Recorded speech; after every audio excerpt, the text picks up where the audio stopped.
wizara yetu, Wizara ya Maji, Nishati na Madini, imechukua hatua madhubuti za kisera, kisheria na kiutekelezaji ili kuhakikisha Zanzibar inapiga hatua kubwa katika kuimarisha matumizi ya nishati safi ya kupikia na matumizi ya nishati sanifu.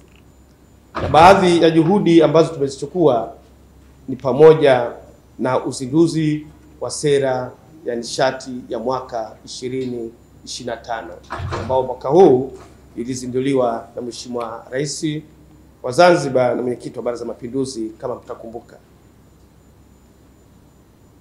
mnakumbuka kabisa Mheshimiwa Rais wa Zanzibar na mwenyekiti wa Baraza la Mapinduzi tarehe 11 Septemba mwaka huu alizindua sera hiyo ambayo imeweka kipaumbele cha kitaifa kwenye matumizi ya nishati safi ya kupikia sambamba na kupunguza utegemezi wa kuni, mkaa na mafuta ya taa. Sera hiyo imeeleza kwa ufasaha kabisa namna gani nishati safi inaweza ikawa ni kichocheo cha maendeleo ya Zanzibar.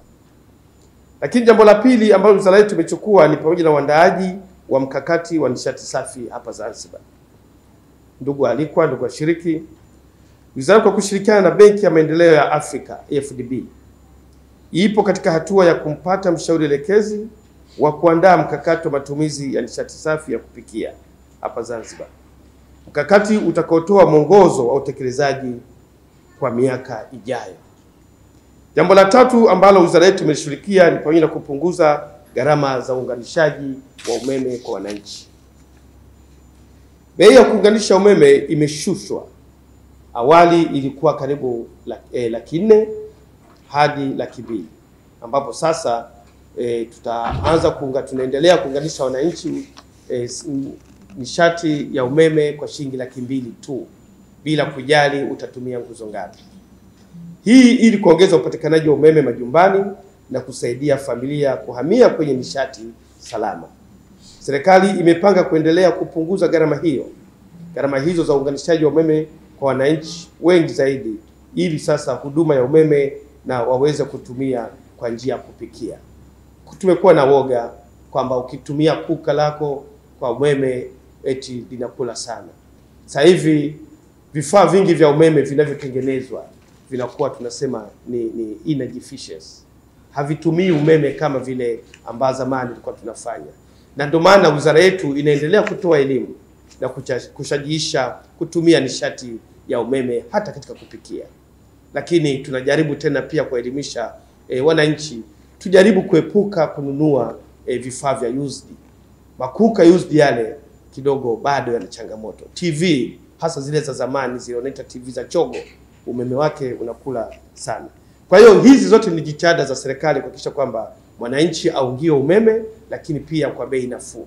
Na huko tunakokwenda, na mtakumbuka hivi karibuni Mheshimiwa Rais pia alitoa mwanga mkubwa sana mzuri kwa wananchi wake kwamba bei ya kuunganisha umeme itaendelea kupungua kadiri hali inavyoruhusu. Tumeita wadau wa sekta mbalimbali kwa maana taasisi za serikali zipo hapa na kuna taasisi binafsi NGOs zipo hapa na wadau mbalimbali ambao wapo kwenye swala zima la masuala ya nishati safi ya kupikia pamoja na nishati sanifu. Lengo la kwanza ni kutoa elimu kwa hawa wadau kwa sababu kwa ujumla wao wanahusiana moja kwa moja na wananchi, ikiwemo mabenki ambao nafikiri mmewasikia pale na wapo.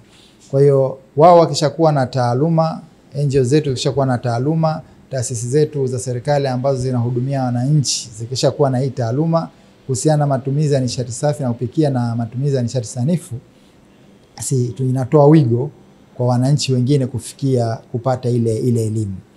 Lakini lengo jingine ni kwamba tunapoenda kwenye nishati safi ya kupikia, maana yake tunapita kwenye kipindi cha mpito. Wananchi tumezoea, wengi wetu wanatumia kuni, mkaa, mafuta taa kwa ajili ya kupikia. Sasa ili kuweza kutoka hapo lazima uwe na mikakati. Tunafahamu kwamba tuna mkakati wa taifa ambao umezinduliwa mwaka 2024. Ule unafika mpaka mwaka 2034. Na unataka kufikia mwaka 2034 karibia 80% ya Watanzania wao wanatumia nishati safi kwa ajili ya kupikia. Sasa Zanzibar tupo kwenye maandalizi ya kuandaa mpango kama ule, na ile inatokana na nini? Ukiangalia jiografia ya Tanzania ni kubwa.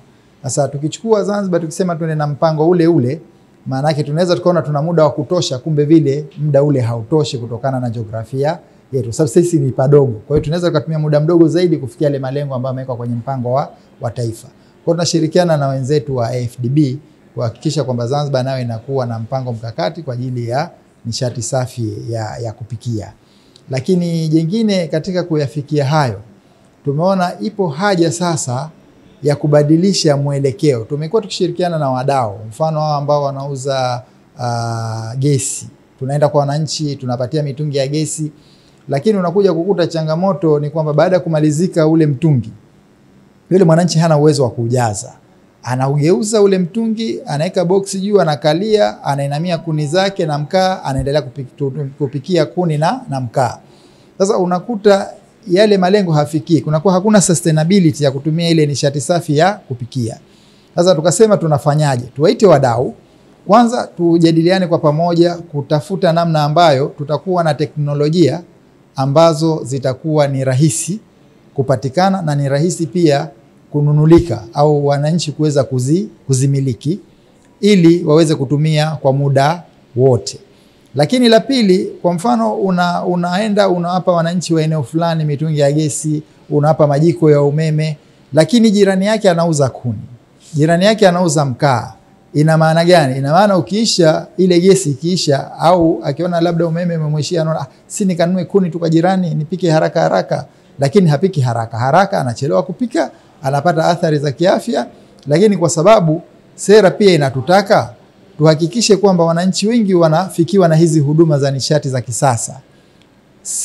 Maana kwa maana nyingine vile vile tunatakiwa tuhakikishe hizi nishati chafu hazipo karibu na wananchi ili wasihamasike katika matumizi ya nishati chafu.